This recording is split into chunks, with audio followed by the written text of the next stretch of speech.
Debajo de la realidad de todos los días, hay un mundo imponente, donde gran parte de lo que percibimos del universo está mal. El físico y autor de bestsellers, Brian Greene, lo lleva a un viaje que dobla las reglas de la experiencia humana. ¿Por qué nunca vemos los hechos desarrollarse en el orden inverso? Según las leyes de la física, esto puede suceder. Más allá del cosmos. Un salto cuántico. Durante miles de años, hemos intentado descifrar los misterios del funcionamiento del universo. Y nos ha ido bastante bien. Pensamos una serie de leyes que describen un movimiento claro y certero de galaxias, estrellas y planetas. Pero ahora sabemos que a un nivel fundamental, las cosas son mucho más borrosas, porque descubrimos una serie de leyes revolucionarias que transformaron por completo nuestra imagen del universo. Desde el espacio exterior hasta el corazón de Nueva York y hasta el reino microscópico, nuestra visión del mundo ha cambiado gracias a estas extrañas y misteriosas leyes que están redefiniendo nuestra comprensión de la realidad. Son las leyes de la mecánica cuántica. Las reglas de la mecánica cuántica se aplican a cada átomo y a cada diminuta partícula de toda la materia, a estrellas y planetas, a rocas y edificios, y a usted y a mí. No notamos lo extraño de la mecánica cuántica en la vida cotidiana, pero siempre está allí si uno sabe dónde mirar. Solo hay que cambiar la perspectiva y llegar a la escala más pequeña, al nivel de los átomos y a las partículas que están dentro de ellos. En el nivel cuántico, las leyes parecieran ser completamente diferentes a las leyes familiares que se aplican a los objetos grandes y cotidianos. Y una vez que los observamos, nunca volvemos a mirar el mundo de la misma manera. No hace mucho pensábamos que lo teníamos bastante resuelto. Las reglas que se aplican a cómo los planetas hacen una órbita alrededor del Sol, cómo una pelota realiza una parábola a través del cielo, cómo las ondas se mueven en círculos sobre la superficie de una laguna. Estas leyes fueron descritas en una serie de ecuaciones llamadas mecánica clásica, y nos permitieron predecir el comportamiento de las cosas con certeza. Todo parecía tener un sentido perfecto. Hasta hace unos 100 años, cuando los científicos intentaban explicar algunas propiedades inusuales de la luz. Por ejemplo, la clase de luz que emiten los gases cuando se calientan en un tubo de vidrio. Cuando los científicos observaron esta luz a través de un prisma, vieron algo que nunca habían esperado. Si calentaras gas y lo miraras por un prisma, formaría líneas. No el espectro continuo que uno espera proyectado por un pedazo de vidrio cortado sobre una mesa, sino líneas muy distintivas. No da un arco iris claro de luces. Da rayos precisos de luz de colores muy específicos. Y era una especie de misterio. ¿Cómo comprender lo que pasaba? Una explicación de algunas misteriosas líneas de color llegarían de la mano de una serie de científicos radicales que al comienzo del siglo XX lidiaban con la naturaleza fundamental del mundo físico. Y algunas de las ideas más sorprendentes llegaron de la mente de Niels Bohr, un físico al que le encantaba discutir nuevas ideas jugando al ping-pong. Bohr estaba convencido de que la respuesta al misterio estaba en el corazón de la materia, en la estructura del átomo. Le pareció que los átomos se asemejaban a un sistema solar diminuto, donde partículas incluso más diminutas, llamadas electrones, orbitaban alrededor de un núcleo, del mismo modo en que los planetas orbitan alrededor del Sol. Pero Bohr propuso que, a diferencia del sistema solar, los electrones no podían moverse en cualquier órbita. Solo ciertas órbitas les estarían permitidas. Tenía una idea muy sorprendente que contrariaba por completo a la física, que es que había estados definitivos, órbitas fijas que podrían tener estos electrones y solo esas órbitas. Bohr decía que al calentarse un átomo, sus electrones se agitaban y saltaban de una órbita fija a la siguiente. Cada salto emitiría energía en formas de luz y longitudes de onda muy específicas. Y por eso los átomos producen colores muy específicos. De aquí es de donde sale la frase salto cuántico. De no ser por el salto cuántico, uno obtendría la totalidad de los colores saliendo del átomo a medida que se excitaba o se calmaba. Pero eso no es lo que vemos en el laboratorio. Se ven rojos y verdes muy intensos. El salto cuántico es el origen y el autor de ese color intenso. Lo que hacía tan sorprendente al salto cuántico era que el electrón pasa directamente desde aquí hasta allí, aparentemente sin moverse por el espacio intermedio. Era como si Marte de pronto pasara de su propia órbita hacia la de Júpiter. Bohr argumentaba que el salto cuántico surgía de una extraña propiedad fundamental de los electrones y de los átomos, y que su energía viene de trozos discretos que no pueden subdividirse, cantidades específicas mínimas llamadas quantum. Y por eso solo hay órbitas discretas y específicas que los electrones pueden realizar. Los electrones debían estar aquí o allí, simplemente en ningún otro lado intermedio. Y eso en la vida cotidiana no se parece a nada. Por más misterioso que pudiera ser, la evidencia rápidamente se acumuló, demostrando que Bohr tenía razón. Los electrones seguían una serie de reglas diferentes que los planetas o las pelotas de ping-pong. El descubrimiento de Bohr cambió el juego. Y con esta nueva imagen del átomo, Bohr y sus colegas se hallaron en un curso de colisión con las leyes físicas aceptadas.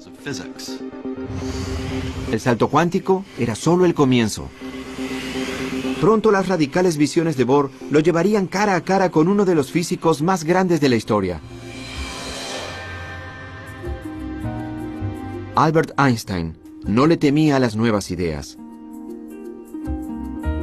Pero durante los años 20, el mundo de la mecánica cuántica comenzó a virar en una dirección en la que Einstein no quería ir. Una dirección que se desviaba por completo de las predicciones absolutas y definitivas, que eran el sello de la física clásica. Una prueba en particular que se conocería como el experimento de la doble rendija, expuso misterios cuánticos como ningún otro. Si uno buscaba una descripción de la realidad basada en la certeza, sus expectativas serían destrozadas.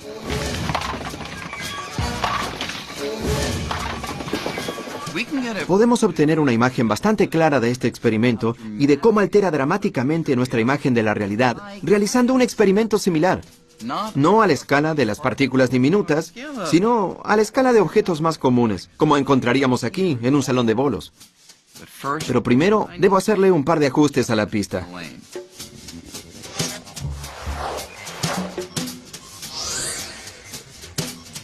Uno esperaría que si hago rodar algunas de estas bolas por la pista, o bien nos detendrá la barrera, o pasaría por una de las rendijas y golpearíamos la pantalla de atrás.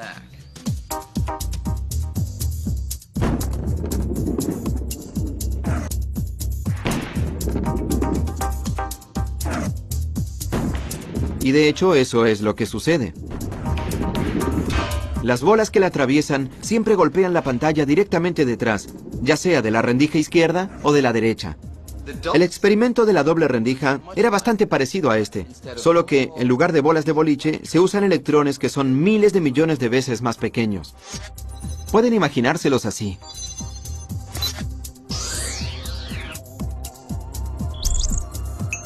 Veamos qué sucede si lanzo varias de estas pelotas.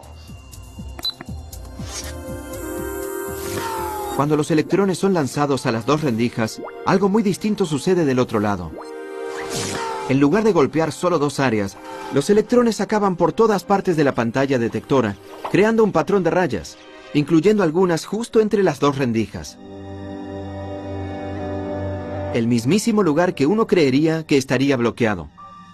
Entonces, ¿qué pasa? Bien, para los físicos, incluso en los años 20, este patrón podía significar solo una cosa.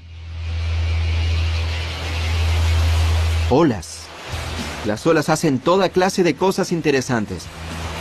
cosas que las bolas de boliche nunca harían. Pueden dividirse, pueden combinarse. Si enviara una ola de agua a través de las dobles rendijas, se dividiría en dos, y luego las dos series de olas se intersectarían. Picos y valles se combinarían agrandándose en algunos lugares, haciéndose más pequeños en otros, y a veces cancelándose entre sí. Si la altura del agua corresponde al brillo de la pantalla, los picos y valles crearían una serie de rayas en lo que se conoce como un patrón de interferencia. Entonces, ¿cómo pueden los electrones, que son partículas, formar ese patrón? ¿Cómo puede un electrón único acabar en lugares en donde iría una ola? Las partículas son partículas, las olas son olas. ¿Cómo puede una partícula ser una ola? A menos que te resignes a la idea de que es una partícula y pienses, esto que yo pensaba que era una partícula en realidad era una ola. Una ola en un océano no es una partícula. El océano está hecho de partículas. Las olas del océano no son partículas. Y las rocas no son olas. Las rocas son rocas. Así que la roca es un ejemplo de la partícula. Una ola en el océano es un ejemplo de una ola en el océano. Y ahora alguien te dice que una roca es como una ola en el océano. ¿Qué? En los años 20, cuando se realizó por primera vez una versión de este experimento, los científicos luchaban por entender el comportamiento de la ola. Finalmente, un físico llamado Max Born tuvo una idea nueva y revolucionaria de lo que describía la ecuación de la ola.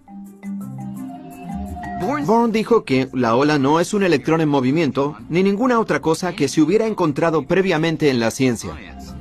En su lugar, declaró que es algo muy peculiar, una ola de probabilidad. Esto es que Born argumentaba que el tamaño de la ola en cualquier lugar provoca la probabilidad de que el electrón se halle allí. Donde la ola es grande, allí encontraremos el electrón. Es donde es más probable que esté el electrón. Y eso es muy extraño, ¿no? El electrón solo parece ser un revoltijo de posibilidades. No se te permite preguntar dónde está el electrón ahora. Se te permite preguntar, si busco al electrón en esta parte en particular del espacio, ¿cuál es la probabilidad de que lo encuentre allí? O sea, eso molesta a cualquiera, en cualquier momento. Por más extraño que parezca, esta nueva manera de describir cómo las partículas y los electrones se mueven es correcta en realidad. Cuando lanzo un electrón único, nunca puedo predecir dónde acabará. Pero si utilizo la ecuación de Schrödinger para hallar la ola de probabilidad del electrón, sí puedo predecir con gran certeza que si lanzo los suficientes electrones, digamos que un 33,1% acabarían aquí, un 7,9% acabarían allí, y así sucesivamente. Esta clase de predicción ha sido confirmada una y otra vez con experimentos, así que las ecuaciones de la mecánica cuántica resultan ser increíblemente certeras y precisas. Siempre y cuando podamos aceptar que tiene que ver con la probabilidad.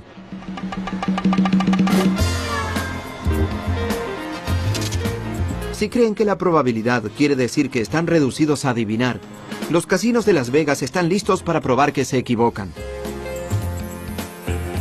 Intenten en cualquiera de estos juegos de azar y verán el poder de la probabilidad. Digamos que hago una apuesta de $20 en el 29 en esta mesa de la ruleta.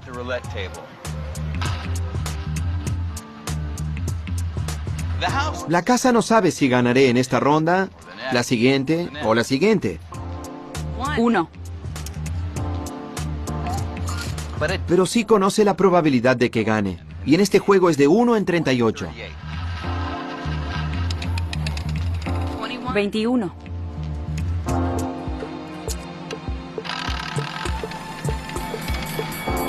29. Así que a pesar de que gane de vez en cuando, a la larga la casa siempre se lleva más de lo que pierde. El punto es que la casa no tiene que conocer el resultado de ningún juego de naipes, de dados o de la ruleta. Los casinos aún pueden estar confiados de que a lo largo de miles de giros, manos y vueltas, ellos van a ganar. y pueden predecir con una precisión exquisita exactamente con qué frecuencia. Según la mecánica cuántica, el mundo en sí es un juego de azar muy parecido a este. Toda la materia del universo está compuesta de átomos y partículas subatómicas que siguen las leyes de la probabilidad, no de la certeza. En su base, la naturaleza es descrita por una teoría intrínsecamente probabilística. Y eso va muy en contra de la intuición. Es algo que a muchos les resultaría difícil de aceptar. Una persona a la que le resultaba difícil era Einstein. Einstein no podía creer que la naturaleza fundamental de la realidad, en su nivel más profundo, fuera determinada por el azar. Y esto es lo que Einstein no podía aceptar. Einstein dijo, Dios no juega a los dados. No le gustaba la idea de que no pudiéramos decir con certeza que sucede esto o aquello. Pero muchos otros físicos no estaban tan desalentados por la probabilidad, porque las ecuaciones de la mecánica cuántica les daban el poder de predecir el comportamiento de grupos de átomos y partículas pequeñas con una precisión asombrosa. Antes de lo esperado, ese poder conduciría a algunas grandes invenciones. Láseres, transistores, circuitos integrados, el campo entero de la electrónica. A pesar de todos estos triunfos, la mecánica cuántica sigue siendo profundamente misteriosa. Hace que todo esto funcione, pero aún no respondimos preguntas básicas formuladas por Albert Einstein en los años 20 y 30. Preguntas con respecto a la probabilidad y a la medida, el acto de la observación. Para Niels Bohr, la medición lo cambia todo. Creía que antes de medir u observar una partícula, sus características eran inciertas. Por ejemplo, un electrón en el experimento de la doble rendija. Antes de que el detector de atrás pueda señalar su ubicación, podría estar casi en cualquier lado con un rango enorme de posibilidades. Hasta el momento en que lo observas. Y solo en ese momento desaparecerá la incertidumbre de la ubicación. Según el enfoque de Bohr de la mecánica cuántica, cuando se mide una partícula, el acto de la medida obliga a la partícula a renunciar a todos los otros lugares posibles donde podría haber estado y selecciona una ubicación definitiva donde encontrarla. El acto de la medida es lo que obliga a las partículas a tomar esa decisión. Niels Bohr aceptó que la naturaleza de la realidad era intrínsecamente borrosa, pero Einstein no. Él creía en la certeza no solo cuando algo se mide o se observa, sino todo el tiempo. Como dijo Einstein, a mí me gusta pensar que la luna está allí, incluso cuando no la estoy mirando. Eso era lo que tanto le molestaba a Einstein. ¿Pensamos que la realidad del universo descansa en si abrimos los ojos o no? Es estrafalario. Einstein estaba convencido de que algo le faltaba a la teoría cuántica. Algo que describiría todos los rasgos detallados de las partículas, como sus ubicaciones, incluso cuando no las miráramos. Pero en ese momento, pocos físicos compartieron su preocupación. Y Einstein consideraba que era abandonar el trabajo del físico. No era una física mala, estaba incompleto. Esa es la abstención de Einstein. La mecánica cuántica no es incorrecta hasta donde se sabe, pero está incompleta. No captura todas las cosas que pueden observarse o predecirse con certeza. A pesar de los argumentos de Einstein, Niels Bohr se mantuvo firme. Cuando Einstein repitió que Dios no juega a los dados, Bohr le respondió: deja de decirle a Dios qué hacer. Pero en 1935, Einstein pensó haber hallado finalmente el talón de Aquiles de la mecánica cuántica. Algo tan extraño, tan contrario a las concepciones lógicas del universo, que pensó que tenía la clave para probar que la teoría estaba incompleta. Se llama entrelazamiento. La más estrafalaria, la más absurda, la más loca, la más ridícula predicción que hace la mecánica cuántica es el entrelazamiento. El entrelazamiento es una predicción teórica que viene de las ecuaciones de la mecánica cuántica. Dos partículas pueden entrelazarse si están cerca, y sus propiedades se vinculan. Notablemente, la mecánica cuántica dice que, incluso si estas partículas se separaran y fueran enviadas en direcciones opuestas, pueden permanecer entrelazadas, inextricablemente conectadas. Para comprender lo profundamente extraño que es esto, consideremos una propiedad de los electrones llamada spin. A diferencia de la peonza, el spin de un electrón, al igual que otras cualidades del electrón, por lo general es borrosa e incierta hasta el momento en que se mide. Y al hacerlo veremos que gira en el sentido de las agujas del reloj o en el sentido contrario a las agujas del reloj. Es parecido a esta ruleta.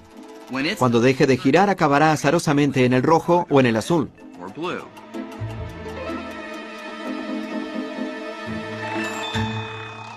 Ahora imaginen una segunda ruleta.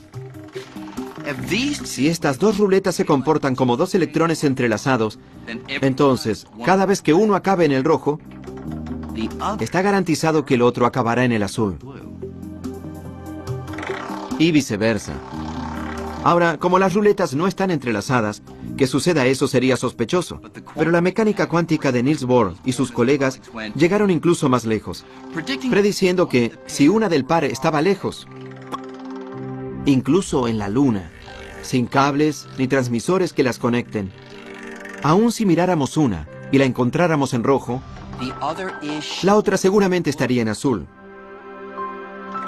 En otras palabras, si midiéramos una partícula aquí, no solo la afectaríamos a ella, sino que la medida también afectaría a su compañera entrelazada, sin importar lo distante que esté. Para Einstein, esta clase de conexión rara y de alto rango entre ruletas que giran o partículas era tan absurda que la llamó fantasmagórica. Acción fantasmal a distancia.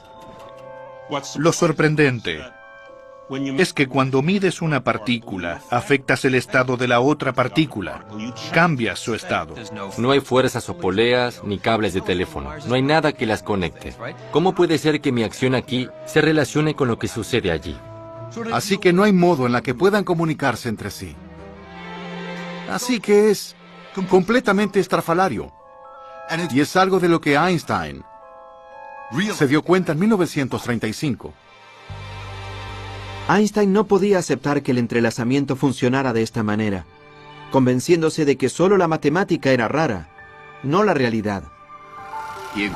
Aceptaba que las partículas entrelazadas pudieran existir, pero pensaba que había una explicación más sencilla de por qué estaban vinculadas que no involucrara una conexión misteriosa a larga distancia. En su lugar insistía en que las partículas entrelazadas eran más parecidas a un par de guantes. Imaginen que alguien separa los dos guantes poniendo a cada uno en una maleta. Luego, esa persona me entrega una de esas maletas y envía la otra maleta a la Antártida.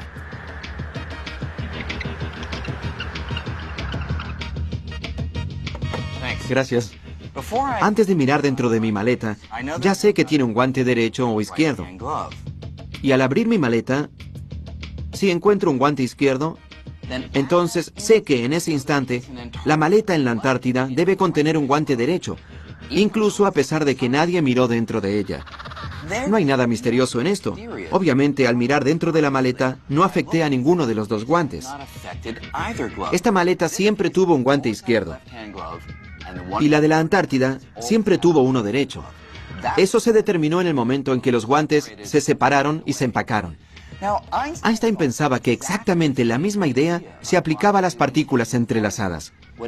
Cualquiera sea la configuración en la que están los electrones, debe haber estado completamente determinada desde el momento en que se separaron. Entonces, ¿quién tenía razón? ¿Bohr, que apoyaba las ecuaciones que decían que las partículas eran como ruletas que giraban, que podrían vincular de inmediato sus resultados azarosos, incluso atravesando grandes distancias? ¿O Einstein, que creía que no había una conexión fantasmal, sino que, en su lugar, todo estaba decidido mucho antes de mirar? El gran desafío era resolver quién tenía razón, si Bohr o Einstein. Einstein dice que una partícula tiene un spin definitivo antes de medirlo. ¿Cómo se verifica?, se le dice a Einstein. Dice, pues mídalo y encontrará el spin definitivo. Bohr diría, pero es el acto de medirlo lo que hizo que el spin tenga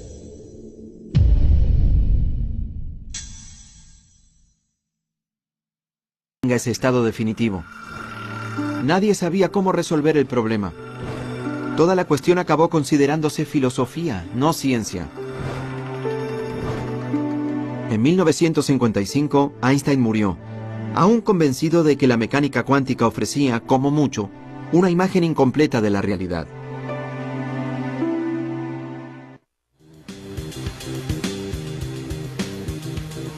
En 1967, en la Universidad de Columbia, la misión de Einstein de desafiar a la mecánica cuántica fue asumida por un recluta insólito.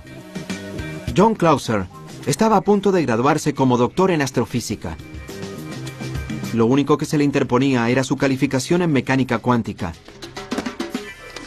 Cuando aún estaba estudiando, por más que lo intentara, no podía comprender la mecánica cuántica.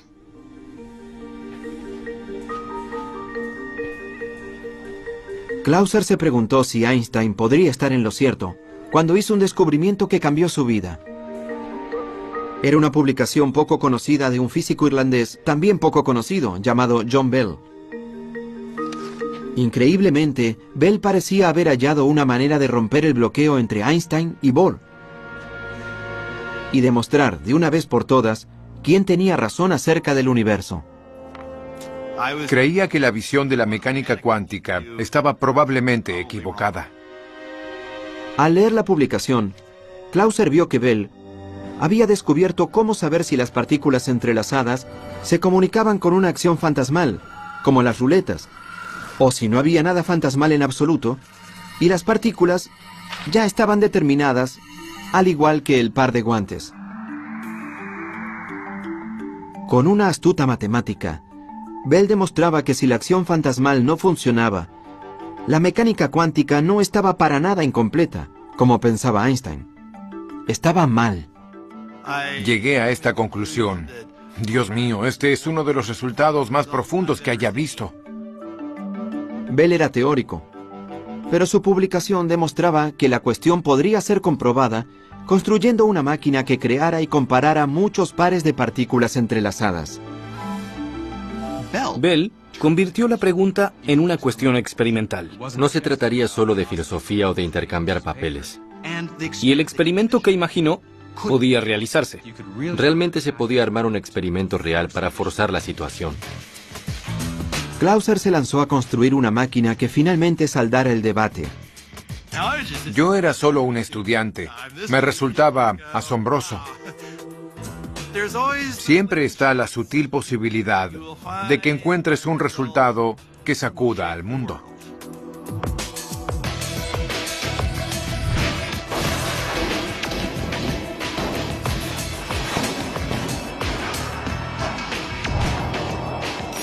La máquina de Clauser podía medir miles de pares de partículas entrelazadas y compararlas en muchas direcciones diferentes.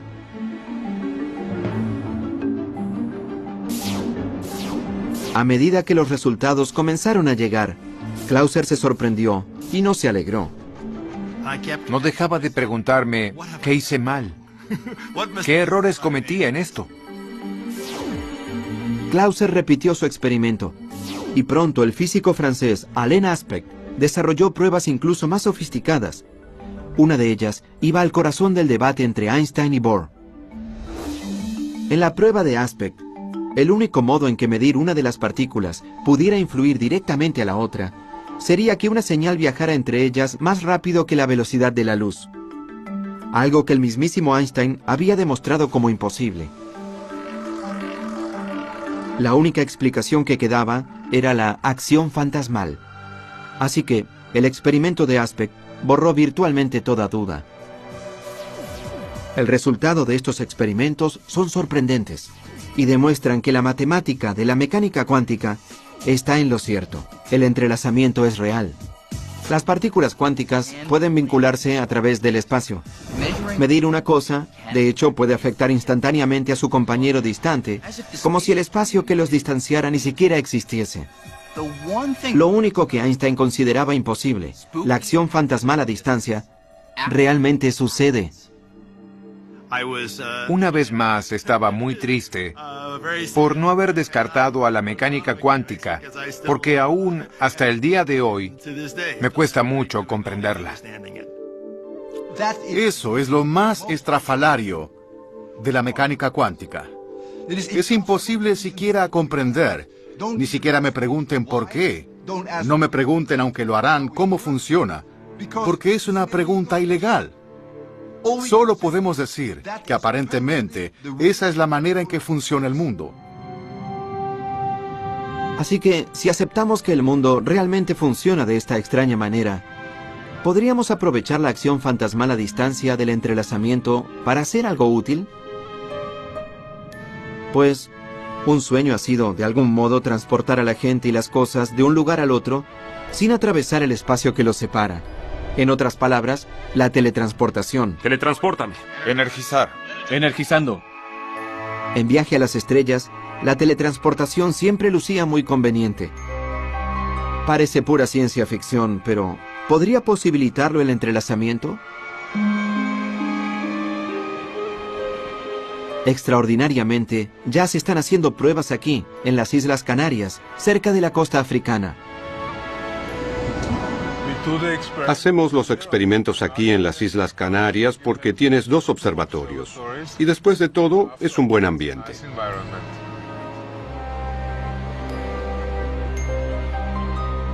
Anton Zeilinger está lejos de teletransportarse como cualquier otro humano. Pero sí intenta usar el entrelazamiento cuántico para teletransportar pequeñas partículas individuales. En este caso, fotones, partículas de luz. Funciona así. Comienza generando un par de fotones entrelazados en el laboratorio de la isla de La Palma.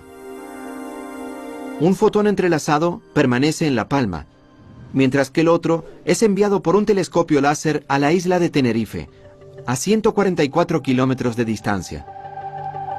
Después, Zeilinger incluye un tercer fotón, el que quiere teletransportar, y hace que interactúe con el fotón entrelazado de La Palma. El equipo estudiará la interacción comparando los estados cuánticos de las 2 partículas.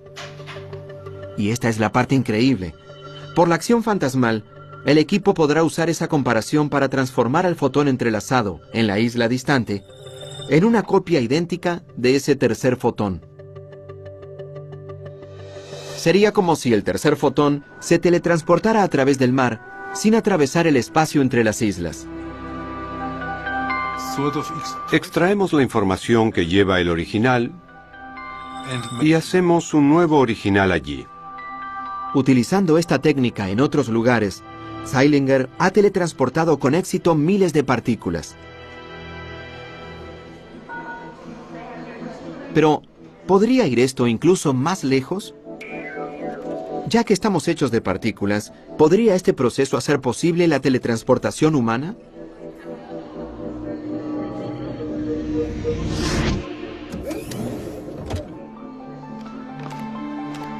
Bienvenida a Nueva York. Digamos que quiero ir a almorzar a París. Pues, en teoría, el entrelazamiento podría algún día hacer que eso sea posible. Esto es lo que necesito. Una cámara de partículas aquí en Nueva York que esté entrelazada con otra cámara de partículas en París. Por aquí, señor Green. Entraría a una cápsula que sería como un escáner o una máquina de fax. Mientras el aparato escanea la gran cantidad de partículas en mi cuerpo, más partículas que estrellas en el universo observable, a la vez escanea las partículas de la otra cámara y crea una lista que compara el estado cuántico de ambas series de partículas. Y aquí es donde entra en juego el entrelazamiento. Por la acción fantasmal a distancia, esa lista también revela cómo el estado original de mis partículas se relaciona con el estado de las partículas en París. A continuación, la operadora envía esa lista a París. Allí usan los datos para reconstruir el estado cuántico exacto de cada una de mis partículas y un nuevo yo se materializa. No es que las partículas viajen de Nueva York a París. es que el entrelazamiento permite que mi estado cuántico sea extraído en Nueva York y se reconstituya en París, hasta la última partícula.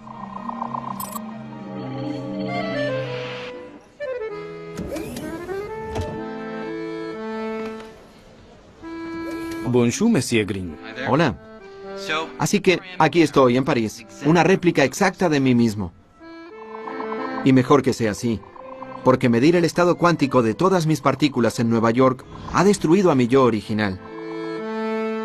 En el protocolo de teletransportación cuántica, se requiere que lo que sea transportado sea destruido en el proceso.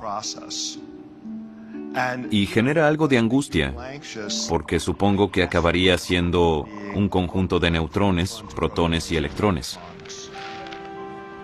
No lucirías muy bien.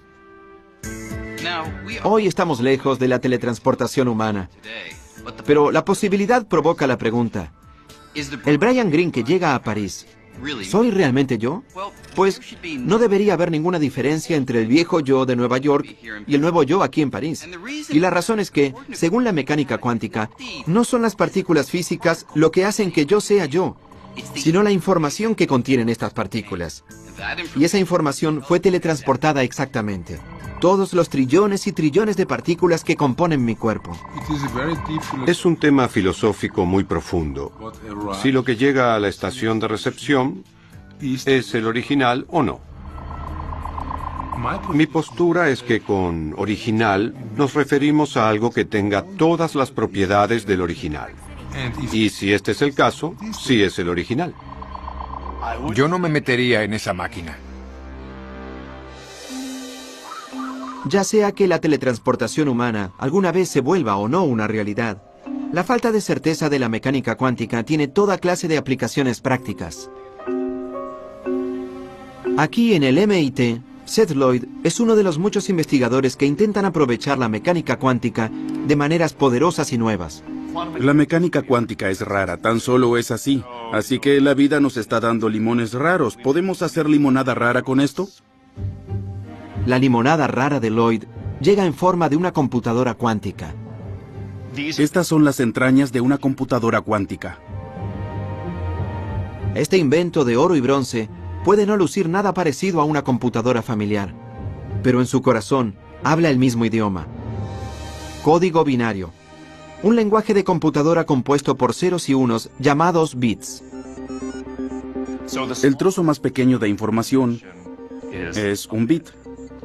Y lo que hace la computadora es sencillamente reducir la información a sus trozos más pequeños y luego combinarlos muy rápidamente.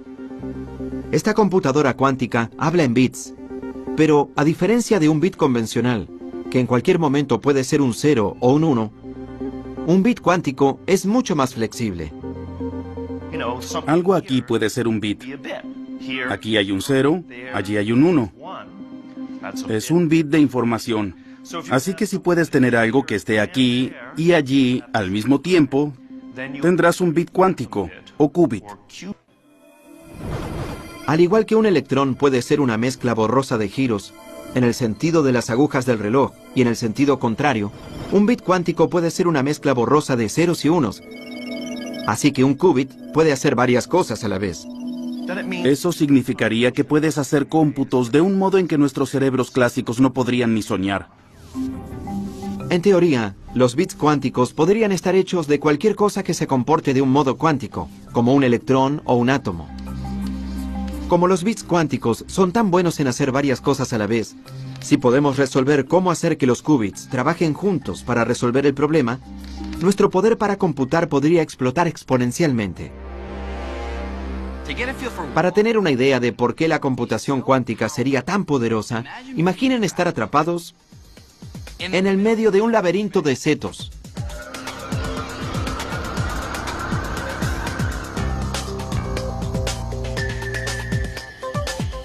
Lo que uno quiere es hallar la salida lo más rápido posible. El problema es que hay muchas opciones. Y solo puedo probarlas una por vez. Esto significa que voy a llegar a muchos resultados infructuosos. Iré a muchos callejones sin salidas. Y daré muchas vueltas equivocadas antes de finalmente tener suerte y encontrar la salida. Y así es como resuelven los problemas las computadoras de hoy. Aunque lo hacen muy rápidamente, solo realizan una tarea a la vez. Del mismo modo, yo solo puedo investigar un camino a la vez en el laberinto. Pero si pudiera probar todas las posibilidades a la vez, sería diferente. Y así es como funciona la computación cuántica.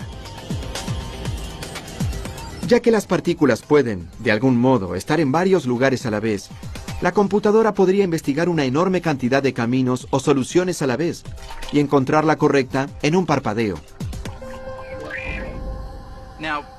Un laberinto como este solo tiene un número limitado de caminos que explorar, así que una computadora convencional podría encontrar la salida bastante rápido. Pero imaginen un problema con millones o miles de millones de variables, como predecir el clima con mucha antelación. Podríamos predecir desastres naturales como terremotos o tornados. Resolver esta clase de problemas ahora sería imposible, porque se necesitaría una computadora ridículamente enorme. Pero una computadora cuántica podría hacer este trabajo con solo algunos cientos de átomos. Así que el cerebro de esa computadora sería más pequeño que un grano de arena. Sin dudas, estamos mejorando cada vez más en aprovechar el poder del mundo cuántico. Y quién sabe a dónde podría llevarnos. Pero no podemos olvidar que en el corazón de esta teoría que nos ha dado tanto, sigue habiendo un enorme agujero. Todo lo raro del nivel cuántico, a la escala de átomos y partículas, ¿a dónde se dirige? ¿Por qué las cosas en el mundo cuántico pueden permanecer en un estado de incertidumbre, aparentemente estando un poco aquí y un poco allí, mientras que tú y yo, que, después de todo, estamos hechos de átomos y partículas, parecemos estar siempre atascados en un estado único y definitivo? Nosotros siempre estamos o aquí o allí. Niels Bohr no ofrecía una explicación real de por qué toda la rareza del mundo cuántico pareciera desaparecer a medida que las cosas aumentan de tamaño. Por más poderosa y precisa que la mecánica cuántica ha probado ser, los científicos siguen luchando para resolver esto. Algunos creen que falta un detalle en las ecuaciones de la mecánica cuántica. Así que, a pesar de que hay múltiples posibilidades en el mundo de lo diminuto, los detalles que faltan ajustarían los números en nuestro ascenso de átomos a objetos en el mundo grande para que se haga claro que todas, excepto una de esas posibilidades, desaparezcan y den un único y certero resultado. Otros físicos creen que todas las otras posibilidades que existen en el mundo cuántico no desaparecen nunca. En su lugar, cada posibilidad posible sucede. Solo que la mayoría sucede en otros universos, paralelos al nuestro.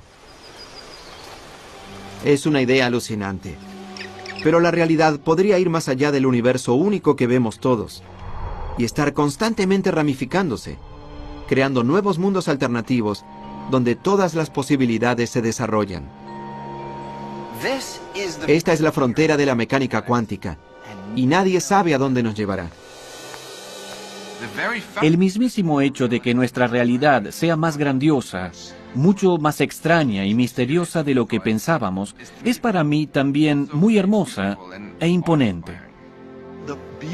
La belleza de la ciencia es que permite aprender cosas que van más allá de tus más grandes sueños. Y la mecánica cuántica es el epítome de eso. Después de aprender mecánica cuántica, nunca vuelves a ser el mismo.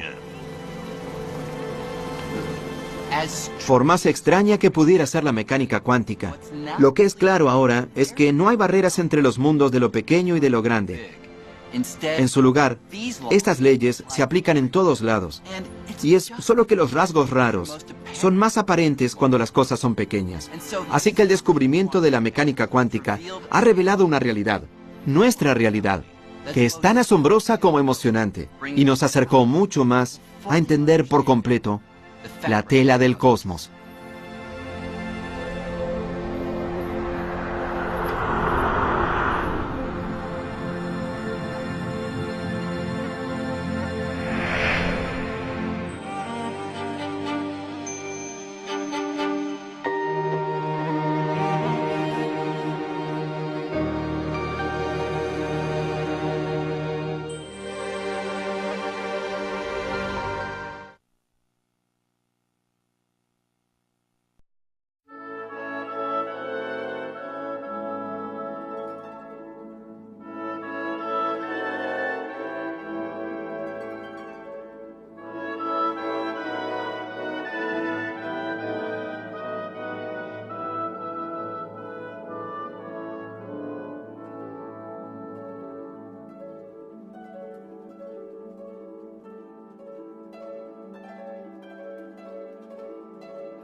Por aquí, señor Green. Entraría a una cápsula que sería como un escáner o una máquina de fax. Mientras el aparato escanea la gran cantidad de partículas en mi cuerpo, más partículas que estrellas en el universo observable, a la vez escanea las partículas de la otra cámara y crea una lista que compara el estado cuántico de ambas series de partículas. Y aquí es donde entra en juego el entrelazamiento. Por la acción fantasmal a distancia, esa lista también revela cómo el estado original de mis partículas se relaciona con el estado de las partículas en París. A continuación, la operadora envía esa lista a París. Allí usan los datos para reconstruir el estado cuántico exacto de cada una de mis partículas y un nuevo yo se materializa. No es que las partículas viajen de Nueva York a París. Es que el entrelazamiento permite que mi estado cuántico sea extraído en Nueva York y se reconstituya en París.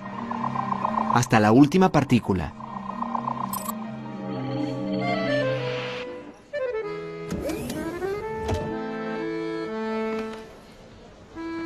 Bonjour, Monsieur Green. Hola. Así que aquí estoy en París, una réplica exacta de mí mismo. Y mejor que sea así, porque medir el estado cuántico de todas mis partículas en Nueva York ha destruido a mi yo original. En el protocolo de teletransportación cuántica, se requiere que lo que sea transportado sea destruido en el proceso. Y genera algo de angustia, porque supongo que acabaría siendo un conjunto de neutrones, protones y electrones. No lucirías muy bien. Hoy estamos lejos de la teletransportación humana, pero la posibilidad provoca la pregunta. ¿El Brian Green que llega a París, soy realmente yo? Pues no debería haber ninguna diferencia entre el viejo yo de Nueva York y el nuevo yo aquí en París. Y la razón es que, según la mecánica cuántica, no son las partículas físicas lo que hacen que yo sea yo, sino la información que contienen estas partículas. Y esa información fue teletransportada exactamente. Todos los trillones y trillones de partículas que componen mi cuerpo. Es un tema filosófico muy profundo. Si lo que llega a la estación de recepción es el original o no. Mi postura es que con original nos referimos a algo que tenga todas las propiedades del original. Y si este es el caso, sí es el original. Yo no me metería en esa máquina. Mecánica cuántica es el entrelazamiento. El entrelazamiento es una predicción teórica que viene de las ecuaciones de la mecánica cuántica. Dos partículas pueden entrelazarse si están cerca, y sus propiedades se vinculan.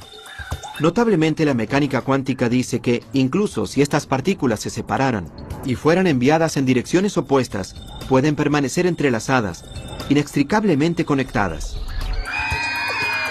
Para comprender lo profundamente extraño que es esto, consideremos una propiedad de los electrones llamada spin.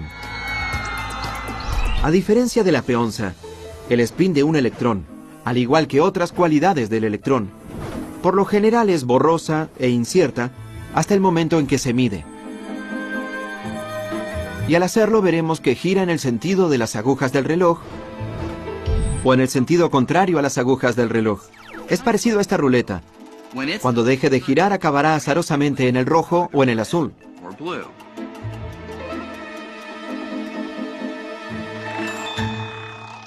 Ahora imaginen una segunda ruleta.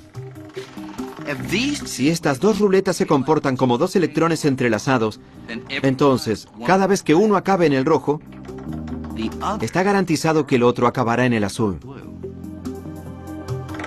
Y viceversa. Ahora, como las ruletas no están entrelazadas, que suceda eso sería sospechoso.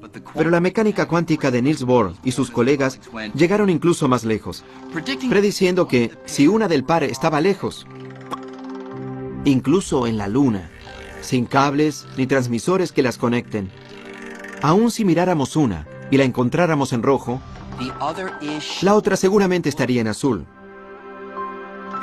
En otras palabras, si midiéramos una partícula aquí, no solo la afectaríamos a ella, sino que la medida también afectaría a su compañera entrelazada, sin importar lo distante que esté. Para Einstein, esta clase de conexión rara y de alto rango, entre ruletas que giran o partículas, era tan absurda que la llamó fantasmagórica. Acción fantasmal a distancia. Lo sorprendente es que cuando mides una partícula, afectas el estado de la otra partícula, cambias su estado. No hay fuerzas o poleas ni cables de teléfono. No hay nada que las conecte. ¿Cómo puede ser que mi acción aquí se relacione con lo que sucede allí? Así que no hay modo en la que puedan comunicarse entre sí. Así que es completamente estrafalario. Y es algo de lo que Einstein se dio cuenta en 1935. Einstein no podía aceptar que el entrelazamiento funcionara de esta manera, convenciéndose de que solo la matemática era rara. Aquí en el MIT, Seth Lloyd es uno de los muchos investigadores que intentan aprovechar la mecánica cuántica de maneras poderosas y nuevas. La mecánica cuántica es rara, tan solo es así. Así que la vida nos está dando limones raros. ¿Podemos hacer limonada rara con esto? La limonada rara de Lloyd llega en forma de una computadora cuántica. Estas son las entrañas de una computadora cuántica. Este invento de oro y bronce puede no lucir nada parecido a una computadora familiar, pero en su corazón habla el mismo idioma. Código binario. Un lenguaje de computadora compuesto por ceros y unos llamados bits. El trozo más pequeño de información es un bit. Y lo que hace la computadora es sencillamente reducir la información a sus trozos más pequeños y luego combinarlos muy rápidamente. Esta computadora cuántica habla en bits, pero a diferencia de un bit convencional, que en cualquier momento puede ser un 0 o un 1, un bit cuántico es mucho más flexible. Algo aquí puede ser un bit. Aquí hay un 0, allí hay un 1. Es un bit de información. Así que si puedes tener algo que esté aquí y allí al mismo tiempo, tendrás un bit cuántico o qubit. Al igual que un electrón puede ser una mezcla borrosa de giros, en el sentido de las agujas del reloj y en el sentido contrario, un bit cuántico puede ser una mezcla borrosa de ceros y unos. Así que un qubit puede hacer varias cosas a la vez. Eso significaría que puedes hacer cómputos de un modo en que nuestros cerebros clásicos no podrían ni soñar. En teoría, los bits cuánticos podrían estar hechos de cualquier cosa que se comporte de un modo cuántico, como un electrón o un átomo. Como los bits cuánticos son tan buenos en hacer varias cosas a la vez, si podemos resolver cómo hacer que los qubits trabajen juntos para resolver el problema, nuestro poder para computar podría explotar exponencialmente. Para tener una idea de por qué la computación cuántica sería tan poderosa, imaginen estar atrapados en el medio de un laberinto de setos.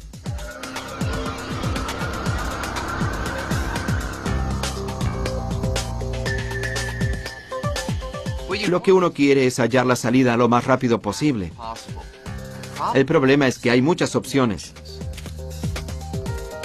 Y solo puedo probarlas una por vez.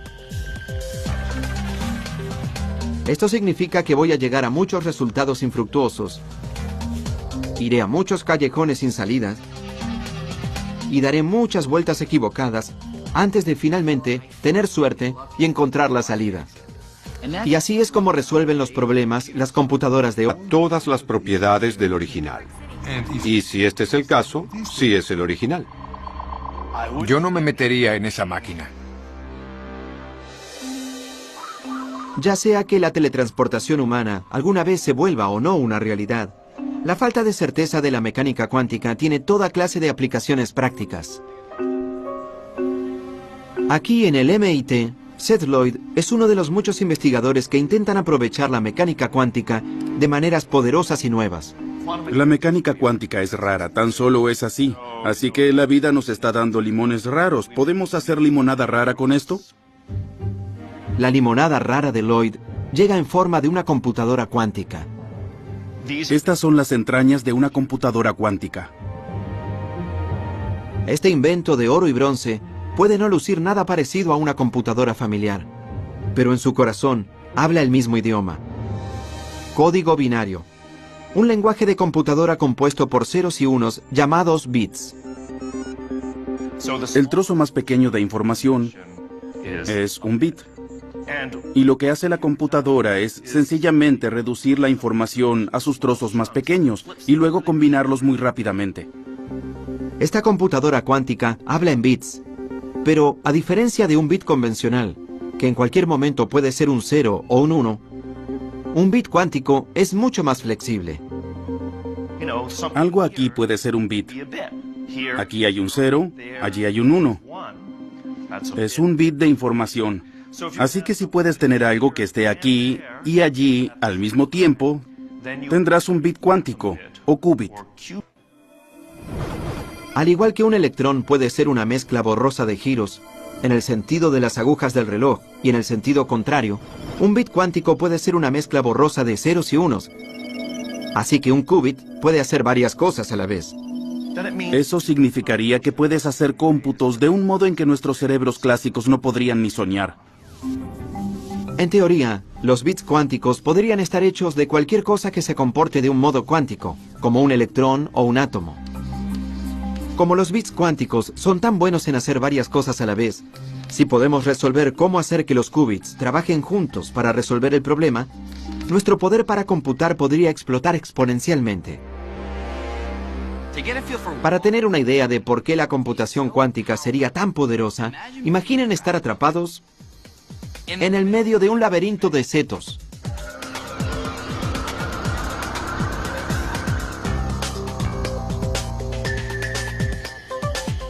Lo que uno quiere es hallar la salida lo más rápido posible.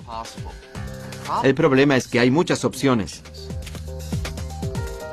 Y solo en un estado de incertidumbre, aparentemente estando un poco aquí y un poco allí, mientras que tú y yo, que, después de todo, estamos hechos de átomos y partículas, parecemos estar siempre atascados en un estado único y definitivo.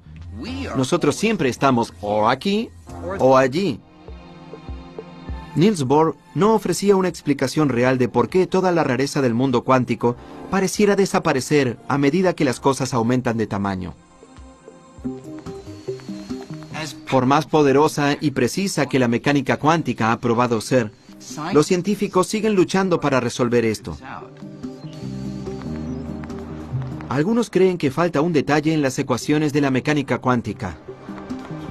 Así que, a pesar de que hay múltiples posibilidades en el mundo de lo diminuto, los detalles que faltan ajustarían los números en nuestro ascenso de átomos a objetos en el mundo grande para que se haga claro que todas, excepto una de esas posibilidades, desaparezcan y den un único y certero resultado.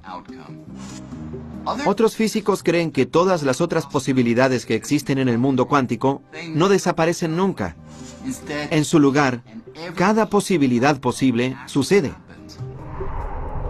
Solo que la mayoría sucede en otros universos, paralelos al nuestro. Es una idea alucinante. Pero la realidad podría ir más allá del universo único que vemos todos y estar constantemente ramificándose, creando nuevos mundos alternativos donde todas las posibilidades se desarrollan. Esta es la frontera de la mecánica cuántica y nadie sabe a dónde nos llevará. El mismísimo hecho de que nuestra realidad sea más grandiosa, mucho más extraña y misteriosa de lo que pensábamos, es para mí también muy hermosa e imponente. La belleza de la ciencia es que permite aprender cosas que van más allá de tus más grandes sueños. Y la mecánica cuántica es el epítome de eso. Después de aprender mecánica cuántica, nunca vuelves a ser el mismo. Por más extraña que pudiera ser la mecánica cuántica, lo que es claro ahora es que no hay barreras entre los mundos de lo pequeño y de lo grande. En su lugar, estas leyes se aplican en todos lados, y es solo que los rasgos raros son más aparentes cuando las cosas son pequeñas. Así que el descubrimiento de la mecánica cuántica ha revelado una realidad, nuestra realidad, que es tan asombrosa como emocionante, y nos acercó mucho más a entender por completo la tela del cosmos.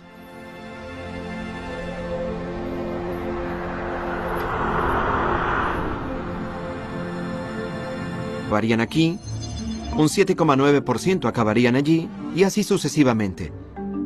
Esta clase de predicción ha sido confirmada una y otra vez con experimentos, así que las ecuaciones de la mecánica cuántica resultan ser increíblemente certeras y precisas, siempre y cuando podamos aceptar que tiene que ver con la probabilidad.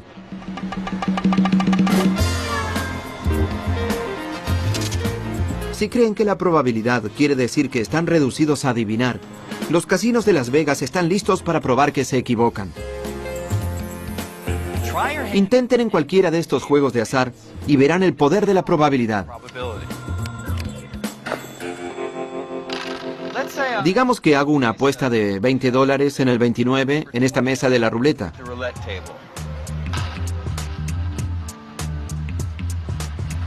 La casa no sabe si ganaré en esta ronda, la siguiente o la siguiente. 1. Pero sí conoce la probabilidad de que gane. Y en este juego es de 1 en 38. 21.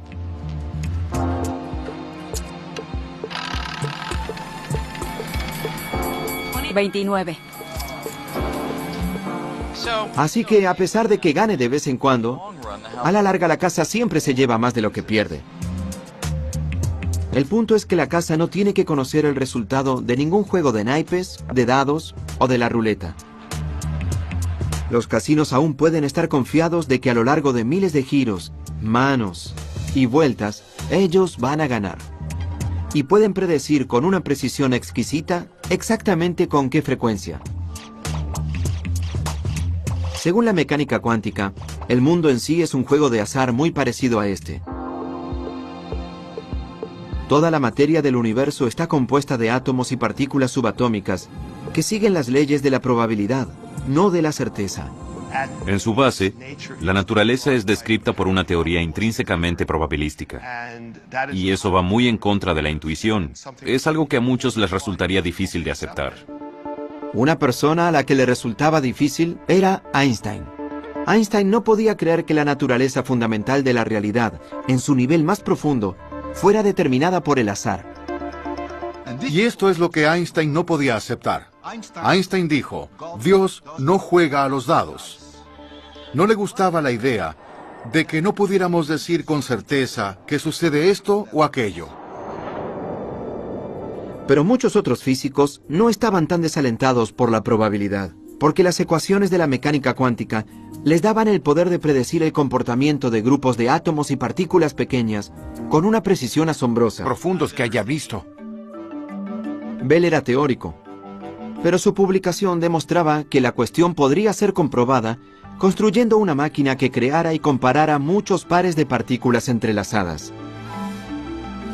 Bell convirtió la pregunta en una cuestión experimental. No se trataría solo de filosofía o de intercambiar papeles. Y el experimento que imaginó podía realizarse.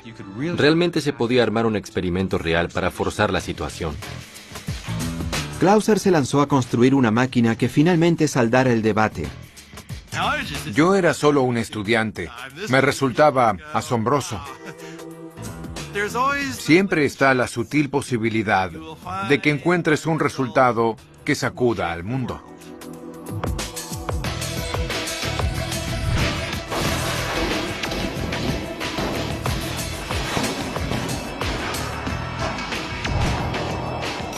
La máquina de Clauser podía medir miles de pares de partículas entrelazadas y compararlas en muchas direcciones diferentes.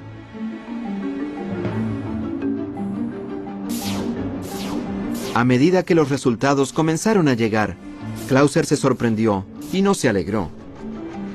No dejaba de preguntarme qué hice mal, qué errores cometía en esto. Clauser repitió su experimento y pronto el físico francés Alain Aspect desarrolló pruebas incluso más sofisticadas. Una de ellas iba al corazón del debate entre Einstein y Bohr. En la prueba de Aspect, el único modo en que medir una de las partículas pudiera influir directamente a la otra sería que una señal viajara entre ellas más rápido que la velocidad de la luz, algo que el mismísimo Einstein había demostrado como imposible. La única explicación que quedaba era la acción fantasmal. Así que el experimento de Aspect borró virtualmente toda duda. El resultado de estos experimentos son sorprendentes y demuestran que la matemática de la mecánica cuántica está en lo cierto. El entrelazamiento es real. Las partículas cuánticas pueden vincularse a través del espacio. Medir una cosa, de hecho, puede afectar instantáneamente a su compañero distante, como si el espacio que los distanciara ni siquiera existiese. Lo único que Einstein consideraba imposible, la acción fantasmal a distancia, realmente sucede. Una vez más estaba muy triste por no haber descartado a la mecánica cuántica, porque aún hasta el día de hoy me cuesta mucho comprenderla. Eso es lo más estrafalario de la mecánica cuántica. Es imposible siquiera comprender. Ni siquiera me pregunten por qué. Los resultados más profundos que haya visto. Bell era teórico, pero su publicación demostraba que la cuestión podría ser comprobada construyendo una máquina que creara y comparara muchos pares de partículas entrelazadas. Bell convirtió la pregunta en una cuestión experimental. No se trataría solo de filosofía o de intercambiar papeles. Y el experimento que imaginó podía realizarse. Realmente se podía armar un experimento real para forzar la situación. Clauser se lanzó a construir una máquina que finalmente saldara el debate. Yo era solo un estudiante. Me resultaba asombroso. Siempre está la sutil posibilidad de que encuentres un resultado que sacuda al mundo.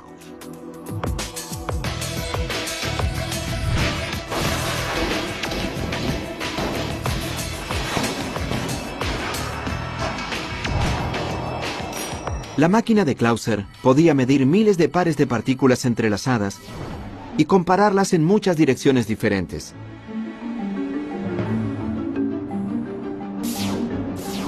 A medida que los resultados comenzaron a llegar, Clauser se sorprendió y no se alegró.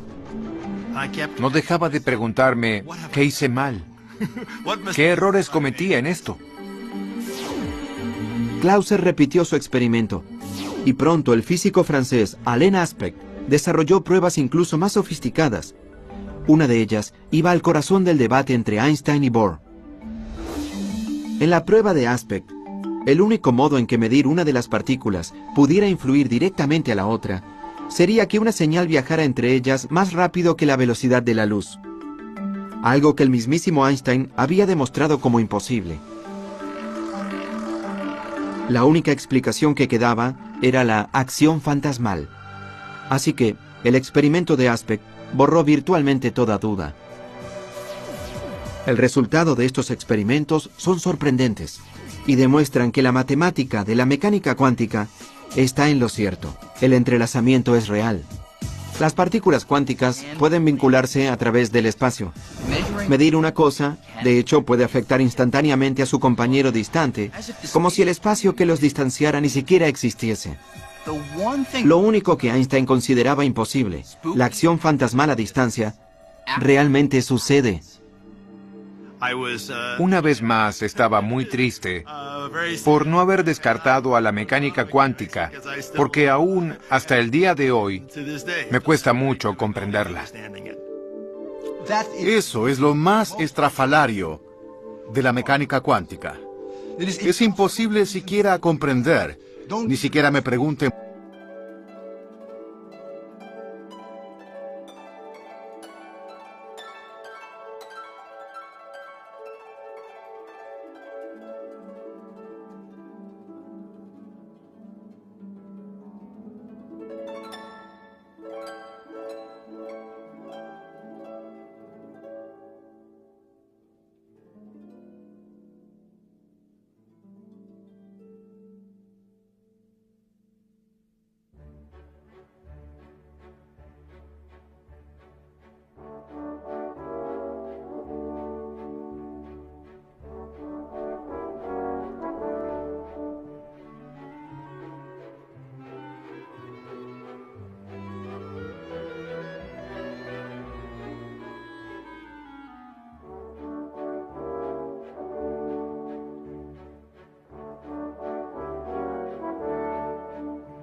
Comienza generando un par de fotones entrelazados en el laboratorio de la isla de La Palma.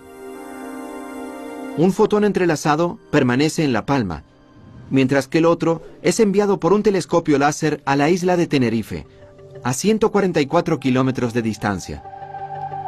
Después, Zeilinger incluye un tercer fotón, el que quiere teletransportar, y hace que interactúe con el fotón entrelazado de La Palma. El equipo estudiará la interacción comparando los estados cuánticos de las dos partículas. Y esta es la parte increíble. Por la acción fantasmal, el equipo podrá usar esa comparación para transformar al fotón entrelazado en la isla distante en una copia idéntica de ese tercer fotón. Sería como si el tercer fotón se teletransportara a través del mar sin atravesar el espacio entre las islas.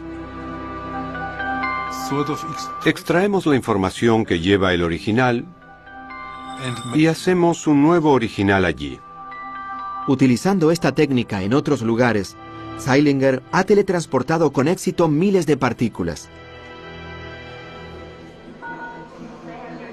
Pero, ¿podría ir esto incluso más lejos? Ya que estamos hechos de partículas, ¿podría este proceso hacer posible la teletransportación humana?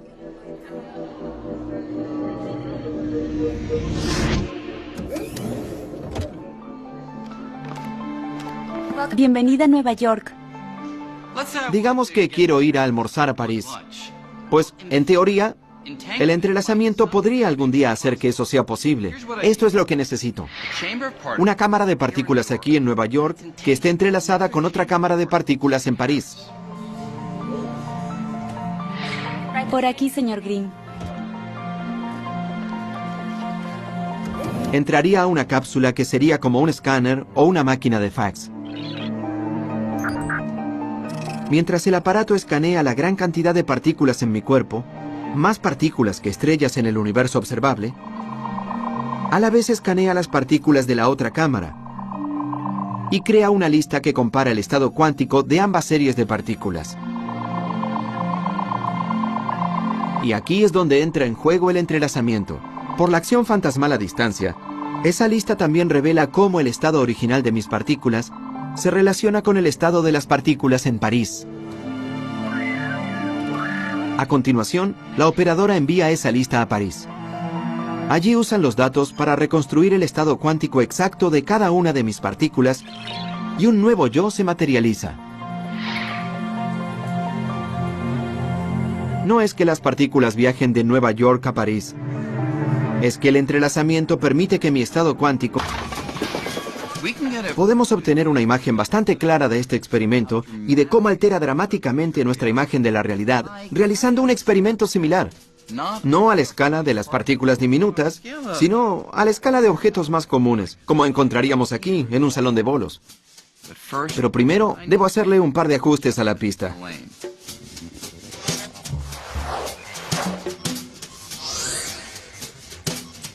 Uno esperaría que si hago rodar algunas de estas bolas por la pista, o bien nos detendrá la barrera, o pasaría por una de las rendijas y golpearíamos la pantalla de atrás.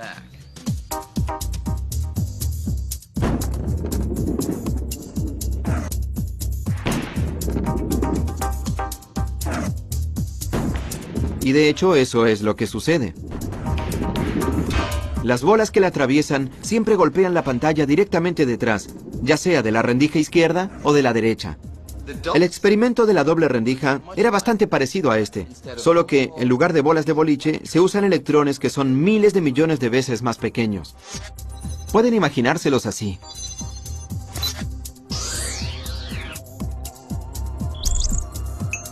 Veamos qué sucede si lanzo varias de estas pelotas. Cuando los electrones son lanzados a las dos rendijas, algo muy distinto sucede del otro lado. En lugar de golpear solo dos áreas, los electrones acaban por todas partes de la pantalla detectora, creando un patrón de rayas, incluyendo algunas justo entre las dos rendijas.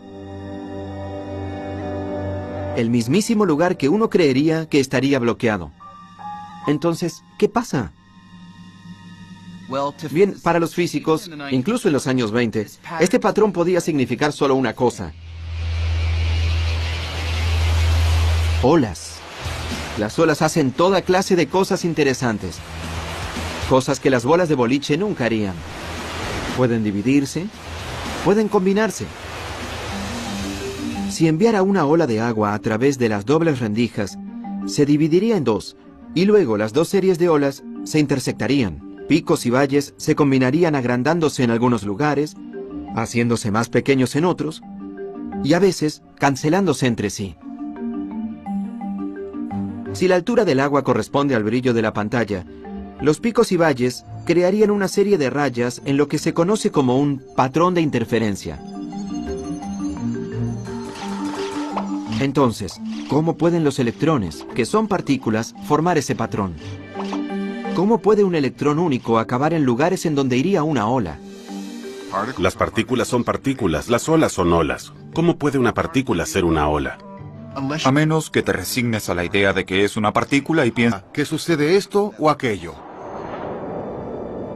Pero muchos otros físicos no estaban tan desalentados por la probabilidad, porque las ecuaciones de la mecánica cuántica les daban el poder de predecir el comportamiento de grupos de átomos y partículas pequeñas con una precisión asombrosa. Antes de lo esperado, ese poder conduciría a algunas grandes invenciones. Láseres, transistores, circuitos integrados, el campo entero de la electrónica. A pesar de todos estos triunfos, la mecánica cuántica sigue siendo profundamente misteriosa. Hace que todo esto funcione, pero aún no respondimos preguntas básicas formuladas por Albert Einstein en los años 20 y 30. Preguntas con respecto a la probabilidad y a la medida, el acto de la observación. Para Niels Bohr, la medición lo cambia todo. Creía que antes de medir u observar una partícula, sus características eran inciertas. Por ejemplo, un electrón en el experimento de la doble rendija. Antes de que el detector de atrás pueda señalar su ubicación, podría estar casi en cualquier lado con un rango enorme de posibilidades. Hasta el momento en que lo observas. Y solo en ese momento desaparecerá la incertidumbre de la ubicación. Según el enfoque de Bohr de la mecánica cuántica, cuando se mide una partícula, el acto de la medida obliga a la partícula a renunciar a todos los otros lugares posibles donde podría haber estado y selecciona una ubicación definitiva donde encontrarla. El acto de la medida es lo que obliga a las partículas a tomar esa decisión. Niels Bohr aceptó que la naturaleza de la realidad era intrínsecamente borrosa, pero Einstein no. Él creía en la certeza no solo cuando algo se mide o se observa, sino todo el tiempo. Como dijo Einstein, a mí me gusta pensar que la luna está allí, incluso cuando no la estoy mirando. Eso era lo que tanto le molestaba a Einstein. Pensamos que la realidad del universo descansa en si abrimos los ojos o no. Es estrafalario. Einstein estaba convencido de que algo le faltaba a la teoría cuántica. Algo que describiría todos los rasgos detallados de las partículas, como sus ubicaciones, incluso cuando no las miráramos. Pero en ese momento, pocos físicos compartieron su preocupación. Y Einstein consideraba que era abandonar el trabajo del físico. No era una física mala, estaba incompleto. Esa es la abstención de Einstein. La mecánica cuántica no es incorrecta hasta donde se sabe, pero está incompleta. No captura todas las cosas que pueden observarse o predecirse con certeza.